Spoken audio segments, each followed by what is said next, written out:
But you're right. Happiness is one of those things. It's like, how do you benchmark it? You know what I mean? It kind of fluctuates, and it's like hunger. I mean, it's something that's goes in and out. It's always there. But happy as fuck is a good answer. Yeah, but this is something I've cultivated for a long time and avoided things that make me unhappy and figured out what those things are and been very rigid about eliminating them from my life. And one of the big ones is eliminating interactions with people that are negative. That is gigantic. And because I've realized that I'm not really as independent as I used to like to think I was. I used to like to think that my thought process was independent and that I don't give a fuck what anybody thinks. That's nonsense. People say that because they absolutely care what people think and it bothers them. So they say, I don't give a fuck. But that I don't give a fuck stuff is almost entirely nonsense. You do care.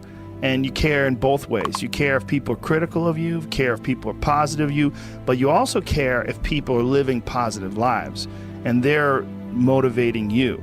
That's a big one. People are fuel, and other people, it's one of the reasons why I like talking to people, one of the reasons why I like to do podcasts, because I get a lot out of, like just talking to you about your time in the monastery or your push to get to that 100 miles. Like, you get energy out of people like that, and you think about this energy and you think about this inspiration when you're doing other things. And it also sets in your mind that when you meet these exceptional people that move you, like, what are the characters, what are the qualities that they have, what are the characteristics that they possess, and those things become significant and important to you. Whereas if you live around a bunch of people that are complaining and bitching about everything, and they see the negative in everything, and they're always whining, those people are the opposite of that. They're the opposite of inspiration, and they're mud. You're just like, bleh. It's like you're up to your ankles in mud. You try to trudge through life. It's difficult. You're not light.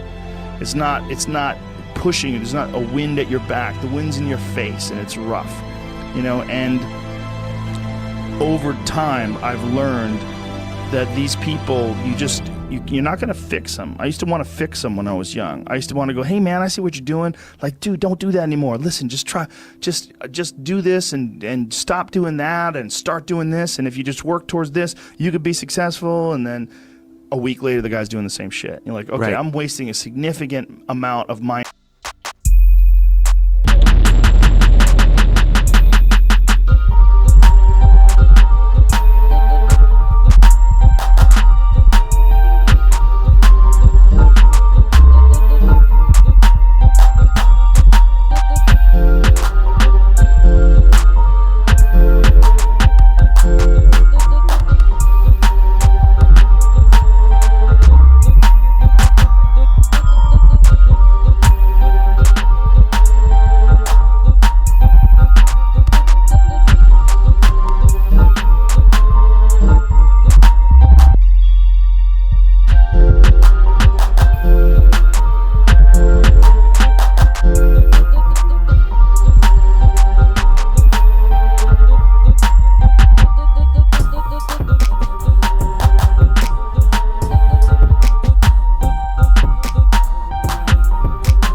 There's a great feeling in these overcoming these difficult things, because life is never this just constant state of I'm at a 9 all day, and when I'm with my wife I hit 10, yay, and I stay like that. That's not real. What's real is like you saying that you went to this monastery and felt all this angst about meditating and being alone and not having your phone and not having the input, but then when it comes out of it, then you have this reward. So you push through this, and you had these uncomfortable feelings, and you came out of those uncomfortable feelings with this newfound appreciation for time and this respect for your own existence in your own space and carving out 3 hours for yourself a day. That's where it all comes from. It all comes from life lessons, and the lessons are learned through struggle.